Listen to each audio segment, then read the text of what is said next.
Welcome back to the Psychic Soul Healer channel. My name is Laura, if you're new to my channel.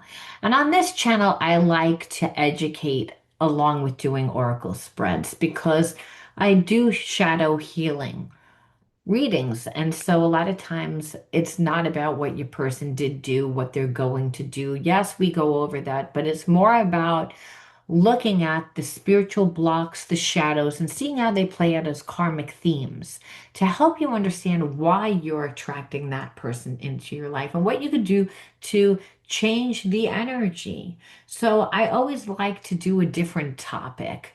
A little bit of education first, and then we do an oracle spread based around that topic. And what you'll notice is that if you have a lot of spiritual blockages, you attract people that like to blame, shame, and guilt. Just create narratives that perpetuate and weaponize shame to keep you in compliant. And so what that means is that you attract karmic people that emotionally manipulate you. And so what happens is that you get confused because the person is gaslighting you. Shame is not just a simple feeling, but it really is a carefully engineered mechanism that operates like an invisible leash. When somebody just blames and shames and guilts. They don't merely just accuse you of a misstep. Are insinuating that your very worth is contingent on your obedience.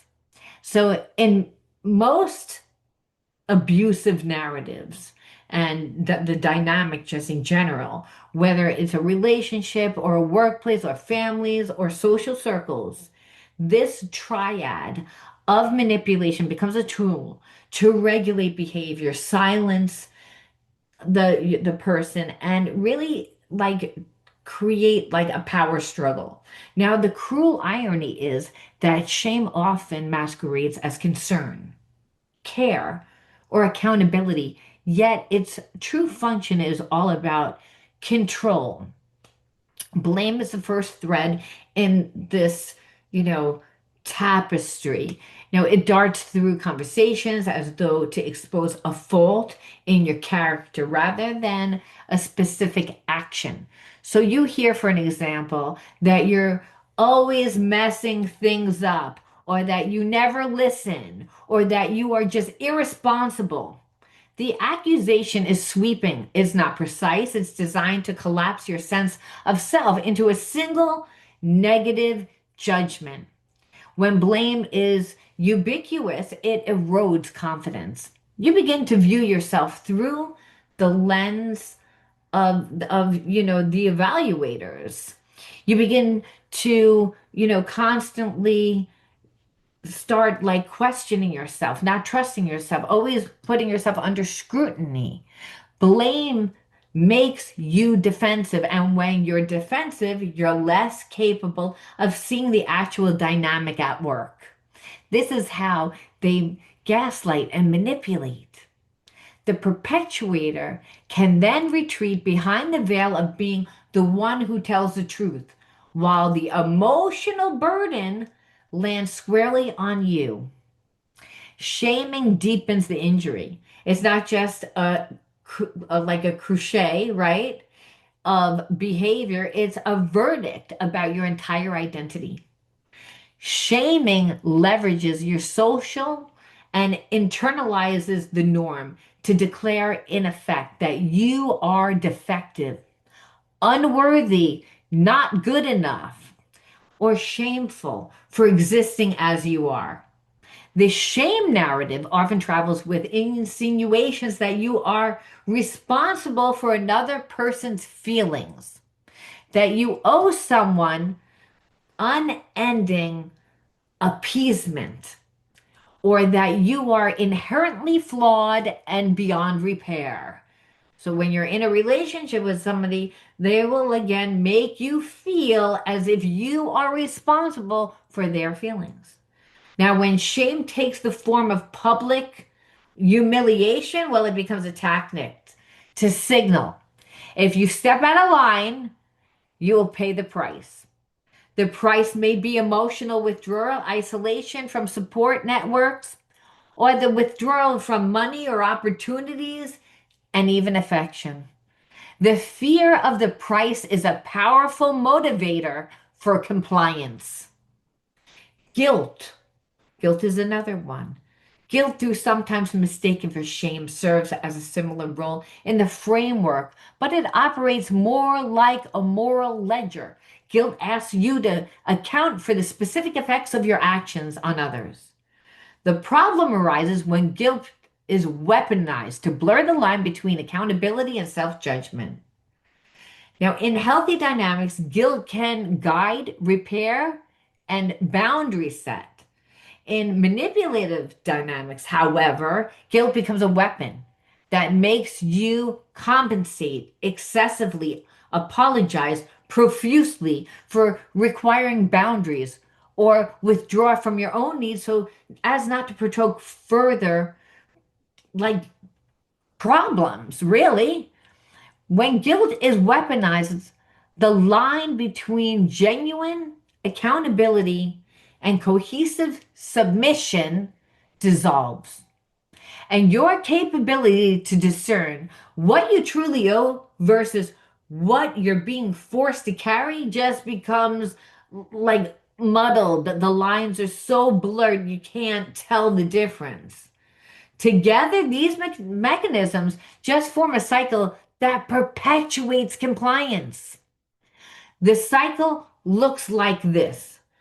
Blame lays a charge, shame magnifies that personal threat of the charge, guilt asks you to compensate for the imagined or real harm, and the cycle resumes with the next trans gesture.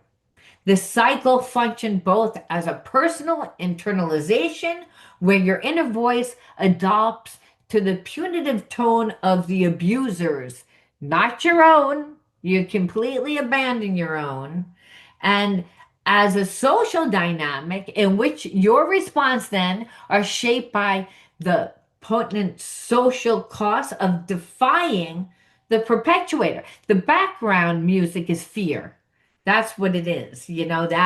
That lingering fear, fear of rejection, of losing status, of financial insecurity, of destabilizing safety. The perpetuator may present themselves as the only anchor of stability, the custodial of truth. This is how they do it. Or the guardian of just your fragile self. The result is not clear. It's just a fair exchange, but a brittle balance of power, kept intact by the ever-present threat of shameful consequences. Yet there is a path through the labyrinth. The antidote to shame-based control is not perfection or flawlessness, compliance, but a re-collaboration of relationship to self, others, and boundaries. Central to this re-collaboration is self-compassion. Self-compassion tools teach you to acknowledge suffering without domination by it, to remind yourself that you are a fallible human being worthy of care, and to extend the same kindness you would offer to a friend who is under that threat. Self-compassion begins with tangible practice, nothing, and noting the moment that you're being triggered. Okay? Making that note. Naming the feeling without judgment and offering a comforted, factual response to your own pain. You have to acknowledge it. You have to feel the pain. People try to avoid the pain. Then what happens is the pain becomes part of that energy body that becomes stress held within your body. So we have to, again, feel the pain. We tend people, it's just an automatic thing that we want to suppress it. And the thing is, if we suppress it, what happens is that we spiral. So instead of spiraling into self-attack, the familiar chorus of I'm worthless, I don't deserve this, or I should have known better, I'm such a loser, I'm not good enough. You replace it with a steadier inner voice that is a painful moment. It doesn't defy your worth. We are not our situations. We are not what happens. We are not what we do. We're not the things that we own. Understand you can choose a response that protects you while honoring your own needs. You're allowed to do this. Again, a lot of times, person will want you to punish yourself. If they're shaming you, they're doing so to control. This shift is not a narrative of, ignoring, the fact that you did something. It's not a naive denial of harm. It's a grounded recognition that your well-being matters and that you deserve boundaries and safety as well. Now, assertive communication is a counterpart to self-compassion. It provides a practical framework to externalize your boundaries with clarity, dignity, and honesty. The goal is not to win a battle of, words here with the other person, but to establish a durable, respectful boundary that communicates your rights and needs while preserving your humanity. Being with a clear observation of the impact when you say X, I feel Y, and I need Z is an example. This just is a simple format that anchors your claim in a concrete behavior and personal experience, reducing the likelihood of the other person weaponizing your vulnerability against you. Use I statements to minimize defensiveness. Say specific requests and set consequences that you are prepared to enforce. If the interaction remains harmful, you have a responsibility to disengage or seek safer environments. Assert communication does not require aggression. It requires honesty, consistency, and the readiness to protect your well-being when the other person remains committed to the old patterns of blame and shame. The distance created by self-compassion and assertive communication does not absolve accountability. Okay, we're not telling that's not what I'm doing here. I'm not telling you to, pretend that you didn't do anything. You know, it just reframes accountability from cohesive surveillance, again, because the other person feels they can own you, that's what happens, to a mutual respect. Now, I don't like what you did, but I'm still going to treat you as a human being. You know, you begin to then see that your worth is not contingent on the other person's continual approval or the absence of their disapproval. I mean, that's where the power comes into play. The power comes into play when the person is saying, well, I care about what this person thinks. I want this person's approval.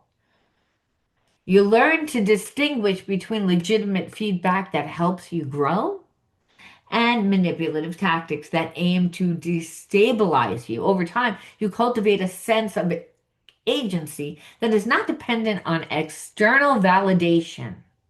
Again, we never want to do that. We always want to be able to trust the God part of self, which is the higher self. That's our intuition. We know what that feels like. But when we rely on external validation, well, then people can control us. You can still acknowledge your mistakes without internalizing them as a verdict on your entire character. You can apologize when appropriate and still protect your boundaries when the cost of compliance becomes intolerable. You learn to respond with clarity rather than surrender, to seek support when the refusal of honor comes into play. Your boundaries become crossed. You want to reinstitutionalize your well-being at that point to save your dignity. Because what happens is a lot of times when a person is shaming, they're making the person feel not worthy, not good enough, and the person is actually abandoning themselves to the point that they begin to hate themselves. And that becomes very toxic energy.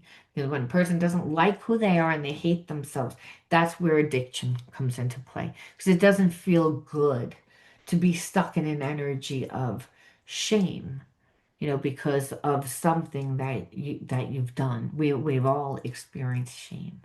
We've all done things that we haven't been proud of. Understand these are just spiritual experiences. Sometimes that shame could be as simple as being in a relationship with somebody that, again, is gaslighting, is a narcissist that is going to shame you and blame you and want you to give of your energy. And sometimes it's that you actually got in your own way. I mean, like I said, this earth is a school. It's okay, but it's important to become spiritually clean. And to become spiritually clean, we have to, again, integrate the spiritual lesson. So we want to, again, really cultivate a community or a network that reflects our values, because again, a lot of times if we're around someone that shames and blames and guilts and makes us feel responsible for their happiness, a lot of times that's a trauma that we're reliving. Is that we've already lived that, and we were raised by a parent that was that way. We dated someone that was that way. But understand the bigger thing that really needs to be healed, more than just the fact of, hey, we might have had that trauma already, is the fact of we feel unworthy because the experience that keeps playing out, the karmic loop, is just a karmic experience that's the same karmic theme that continues to play out. If that continues to play out of an energy of shaming, the person winds up really hating themselves and it doesn't feel good. So again, suppression through drugs, alcohol, and self-sabotaging behavior. And then that takes the person further away from themselves. That I consider that is like living a hell on earth, to continue to live shame. So you remember, hurt people hurt people. So if we were felt that energy, we want to recreate our lives. And that's again forming a community, being part of something. And that starts with your hobbies and your interests. Because when you have a community that reflects your values, where feedback is offered with respect, and where your boundaries are honored, it means being able to then to recognize red flags when they pop up, which is just consistent belittling, public shaming, threats, or cohesive control, and taking steps to disengage safely. It also means acknowledging that some environments may bear ongoing risk. Hey, for all of those people that are dealing with, a narcissistic spouse, they're going through a divorce, they're going through, you know, that.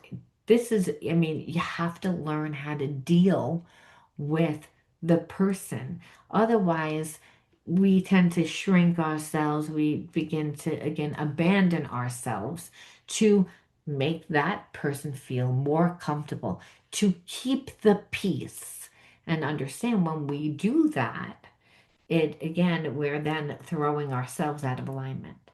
So we have to acknowledge that just some, environments you're just not, it's just going to be risky. And that's when then professional support from therapists or counselors, or just having like an advocate that's going to be there, that can really be essential a lot of times. And that can be a friend, it's a witness, it's somebody that, is like the buffer. Now, that's why a lot of times people that are in those real toxic connections, they drop their kid off at the police precinct. Now, you might not want to do that, but you can have a friend. The whole point is to keep yourself safe. Because the journey towards, you know, Your emotional safety is neither quick nor linear, but every boundary upheld, every compassionate word directed at yourself, and every assertive boundary setting action is a forward movement away from the grip of blame, shame, and just guilt narratives. So, in the end, the more that you practice self compassion and assertive communication, the more that you restore your inner sanctuary, you begin to hear a quieter, steadier voice that says, I am enough. I am good enough. My needs deserve consideration. I will protect my well being even if others resist. This is not a victory lap over a single confrontation, but a shift in how you relate to power, responsibility, and your own humanity. By refusing to let shame define you, by refusing to be compliant in your own you know, diminishment, you reclaim a sense of self that is resilient, compassionate, and free. Now, if you are navigating environments where blame, shaming, and guilt are used to control you, you deserve support. You might want to reach out to me at pureenergyhealer.com, where I offer coaching. I also offer shadow healing coaching on my inner chat, my all my channels, my Scorpio channel, my Virgo channel, my Gemini channel. All my links you'll find in the description box on this channel.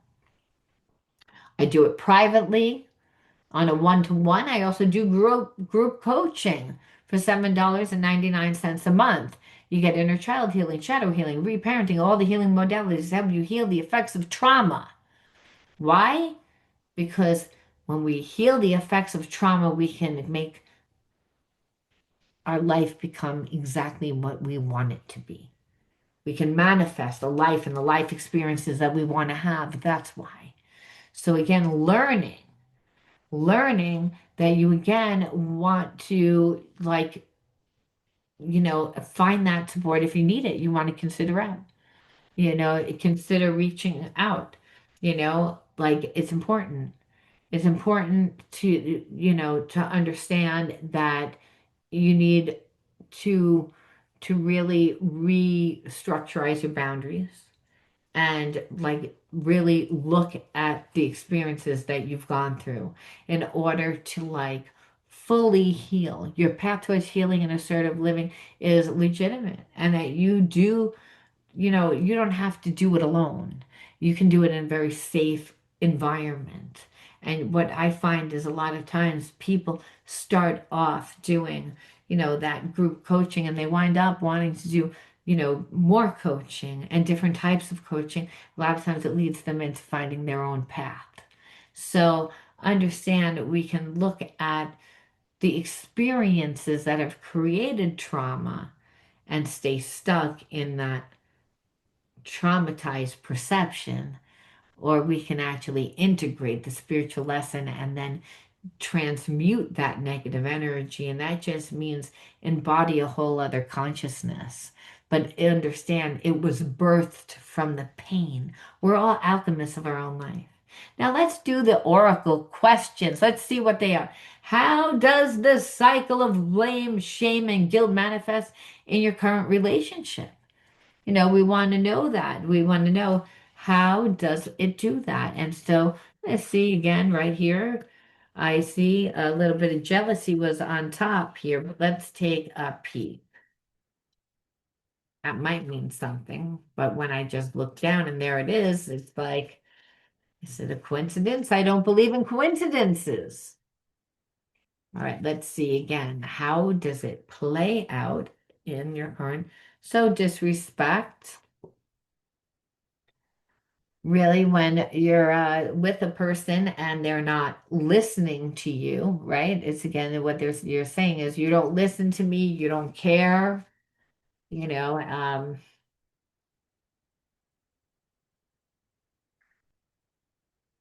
one-sided relationship, impatient, and selfishness. So again, what happens is that you feel like again the blame and the shame goes to the fact that you feel connected to someone that disrespects you because they're selfish. But when they want something, they want it fast. And this person perceives that you want everything fast and that thing they're not moving fast enough. Like you're not allowing them their own unique unfoldment process. Where it's not that they don't have feelings for you, they do. They have very strong feelings for you. There's a very strong spiritual connection. However, we're focused on the spiritual blocks, and you want to know why the connection is difficult with, well, because of blame, shame, and guilt, the guilt narratives. And so, again, when we're connected to someone that's like a twin flame or a soulmate that's supposed to treat us lovingly, but then they keep hurting us, we know that they have blocks. So again, like the person's selfish. This is what you feel. Let's see what your person feels about you. Let's see what they feel about you. Let's use a different deck. And then let's see what type of relationship it is. We're kind of going to go off course a little bit. So again, that you change directions too much, like almost like you have a lot of options. So almost like this person doesn't feel strong. So it's the fact that, you don't like how they are because they don't show you consistency, but there's like it's like almost like both parties don't make each other feel safe. Both parties have abandonment issues. Both parties, like again, like there are, very strong-willed. So you're very strong-willed and you both can be very rebellious. So it's almost like both parties want the control. Both parties like again have a lot in common even though they're very different. That makes sense. So might be, hey, you both have um very positive traits when it comes to like being strong-willed, and when you want to get what you want you both can be stubborn, but you also have that, you know never say never give in. And then part of it is also like this person just feels like you're closed off. They feel like you're closed off. And that, you never really let them in. That even though you say that you want a relationship, that you really don't. So this person doesn't feel safe to be themselves. So really, it's like both parties want the other to make them feel safe.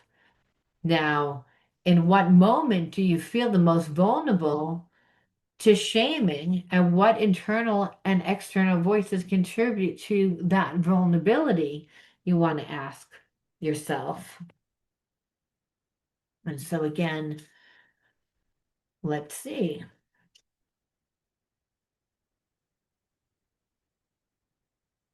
So let's see. It is negativity. And whoops, that one just fell out. So we have to take it. Attachment and disappointment.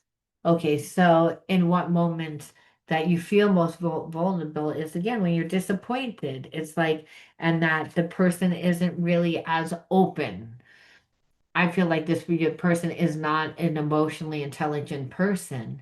So you're looking for them to show you more emotionally what, to give you, because attachment style is usually, hey, emotionally you're connected, but this other person isn't emotionally connected, but they are connected. You know that. They just are able to manipulate you more emotionally. So it's again, it makes you feel vulnerable that this person like doesn't give you what you need, is what spirit's saying. So I mean, is that what this person feels inside? No, we're just looking at the spiritual blocks. If we were to like look and see, no, this person feels like, even though like you guys get triggered, they feel like you will be together because it's again, you constantly are thinking about each other. You're like it's like your love will manifest through the union of the heart and mind, ESP through the heart and mind. So and understand there's a part of you that is attached to this person emotionally, but they haven't really taken the time to like be transparent and show you vulnerability where again relationships is something that happened over time. They weren't willing to do that because they were like, well, you don't make me feel comfortable and you want it to look a certain way. So the fact that it doesn't look a certain way, this person doesn't feel safe because they feel like you're going to reject them. So understand the moment that you feel like they're not being open is when you get triggered. And so, in Spirit says it's again like we look and we say, don't judge this, just surrender. That it's triggering. So it's almost like because this person, love doesn't look the way you want it to look, even though there's a strong connection. Like it's like you don't want to surrender to it, but it's like don't judge this is the message. Just surrender. No, it's triggering. But from a higher perspective, it's clearing energy and bringing you closer together because understand you're both triggered by that. It's again, if this person's not making you feel safe and they're not making you feel safe, and you still have feelings for them and they still have feelings for you, but neither person is doing anything, well, it's going to be frustrating. It's going to feel frustrating because this person, is trying to emotionally manipulate you to get what to forget you to show them something, and then you're not going to show them anything, and then you're not going to give anything, and you're going to wait for this person to show you, and they're not going to do it. So again, it's going to be very triggering. So like eventually you'll both surrender to it because hey, like if you have feelings from someone, you just have feelings for someone, you're going to be like, I don't really care after a while. But that this really is all about control. Control because again, neither person feels safe. Now, again, this is insinuating that this is a twin flame connection. So though that's going to be really, like I said, why it's important not to shame or blame because what happens is that there's a fine line between love and hate. So the twin flame like connection actually transmutes those spiritual blockages through passion and through birthing something together through creation. So understand this person has a problem being emotionally open, being transparent, really letting people in. And you always get people that emotionally have a hard time with, attachment. So the attachment style would be you emotionally not getting what you need, which is again what the whole problem is. But really, the judging of the fact of not liking what it looks like is really the problem. So what happens is that this person has been controlled by people around them in their past, and it always pushes them to grow and to find their power, but they don't like to be connected to people that want to like, to control them because then what happens is they feel conflicted about whether or not they have what it takes um, to actually be your partner. You know what I mean? So it creates a lot of insecurity with inside this person. So you're looking for them to be able to emotionally open up and let you in, and they can't do that because they're not secure within themselves. But again, what people don't just get controlled by other people in their environment. It's because this person's not strong within who they are. And here it is, you're strong within who you are. So you're able to show your feelings emotionally. But this person's childish. And that was the rebellious card. And we saw that. We saw that again, that it could be childish, okay? It's like what it is. But this person like feels connected to you, sees that you're purposeful. And this is also like a twin flame card because it's again, they're like, I see like how I can contribute to your life. And so again, to incarnate, to clear specific like blockages from your ancestral bloodline, so the habits and behaviorism. So this person grew up in a family that again made them feel bad about themselves and controlled through blame, shame, and guilt. And so this person tends to attract people that do the same. So this person, like, because this person is not transparent and emotionally they can't connect. So they tend to abandon. So that's why you're like, oh, I don't really want this connection because I don't need someone coming in and out of my life, but this is a twin flame connection, so this person actually does have feelings for you. They just don't know how to express those feelings. And so it's triggering to them, but healing doesn't feel good. They're going to learn how to do that if they want to be in your situation. Now we can ask, which stories about your worth are you still carrying as a result of past shaming? And how would you describe it? Like, and what could be a more positive narrative? Let's end off with these questions. So again, let's see what that would be. The most important thing is what's the kind of narrative, because we can never just get rid of negative energy. We're the alchemists of our life. We have to put something in its place. So when do you feel the most? So again, betrayal. So that might be when you, again, so betrayal, like that, no one makes me feel safe. I'm not safe. And that's again a story of betrayal that you're still carrying around that brings you to shame. Another one could be like anxiety, worry that you're worrying, which means that you're not in the present. So again, it's this energy that you're not safe, that someone's going to make you not feel safe. And really, this comes back to this person needing to show you the affection that they don't know how to show you in order for you to feel safe.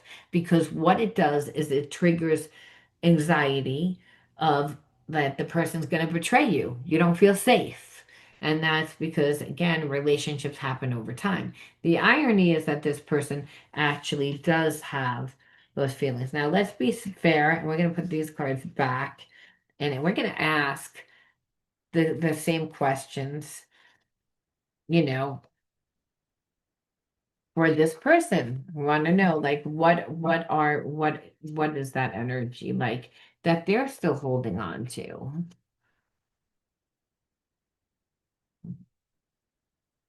That's not having the wisdom. Like it's again that like this person can feel like they're wrapped up in the soulmate connection. So it's like this person usually falls head over heels if they're with somebody. If they're with someone, it's because they really like that person. And then they get caught up in that. And so, they feel like they're clouded. And then what happens is it's like, hey, there's this strong connection, so they should act a certain way, and they know that they should, but they, are imbalanced when it comes to being able to express themselves. So it's again, they worry, they overthink, they're not in the present, and they tend to like be very negative, and like when it comes to, you know, love. So what you'll see is that they're neglecting you, but they're really self-neglecting themselves, you know, because again, they have so much anxiety of saying like, well, the relationship is always imbalanced, but it's imbalanced because this person emotionally doesn't let people in. So it becomes imbalanced because, hey, trust is something that happens over time, and but intimacy is growing at the same time that you're cultivating the relationship, but not if the person doesn't let you in. So again, here it says again the person feels like is afraid that they're going to be powerless.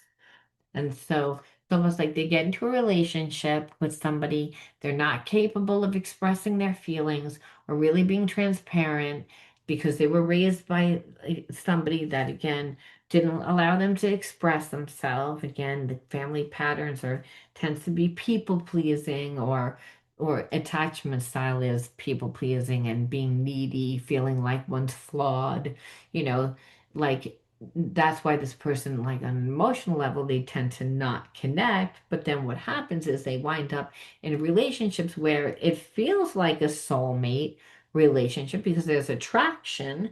However, when they wind up over time, they feel powerless, like they have to give up like all their power because they're not expressing themselves the way that they should. They're not setting boundaries. Instead, they're being shamed, they're being guilted, they're being manipulated because, again, they are seen as a disappointment. And they're seen as a disappointment because, hey, they wind up with very needy people.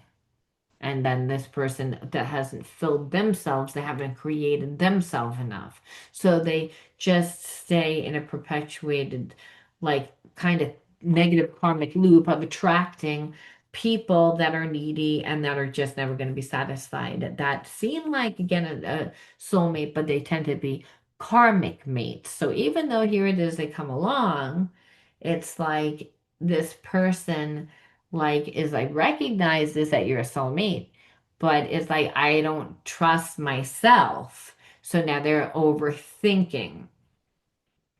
And so what happens with that is people then to, you know, be stuck in fear and they isolate or they retaliate, and it keeps them from like really asserting themselves. So, you want to prepare a plan to reduce those risks. You want to be able to distinguish between like constructive feedback and manipulative blame. Again, so like you might want to ask questions that you can clarify the intent, I mean, and that could be like in asking, like, are you blaming me? Or is there something that you felt that I should have done, like to get the feedback in ways that you can practice getting feedback? To be curious rather than self-attack. How would you shift, the action? Because understand when we attack the person, we're saying like, so what are you like insinuating?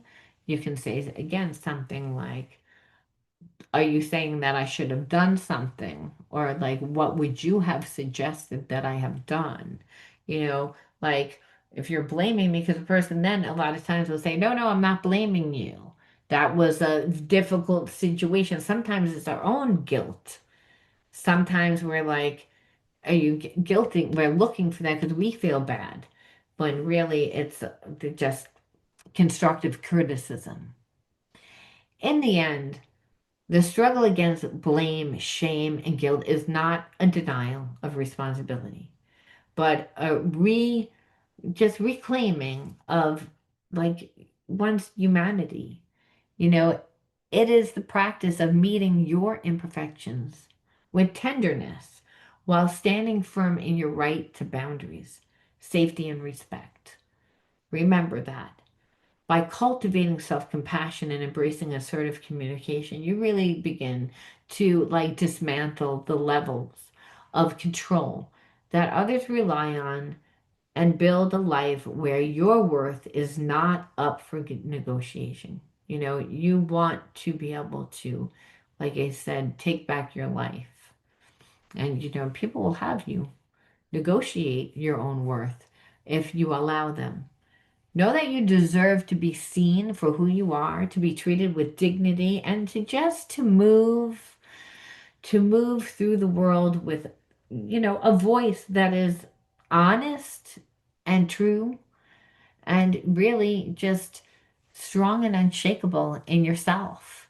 To be true to you. And when we've been shamed and guilted, then it's not uncommon to continue to attract emotionally impaired people that feel as if it's our responsibility to fix them. And so that might have been a survival mechanism when you were growing up, if you had a narcissistic parent. But in order to heal, you have to, change what you do. You have to embody a whole new consciousness. And that starts by not giving someone else that love, but by giving it to yourself. Because when you truly love yourself and you're interactive in your life and connecting to people, you're emotionally being fed. But most of all, you can stand true to your own word, true to your own beliefs, your own, like I said, character, without feeling bad, unapologetically. And that is how we earn respect. And understand, when we're fighting for respect, we're not always going to be liked.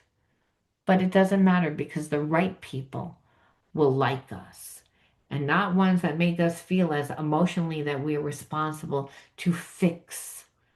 We're only emotionally responsible to fix ourselves. So until next time, be true to you. Remember, the kingdom of heaven's inside of you. If you can imagine it, you can create it. Surround yourself with people that are going to support you. Listen to things that are going to uplift you. You are the alchemist of your life. Bye-bye.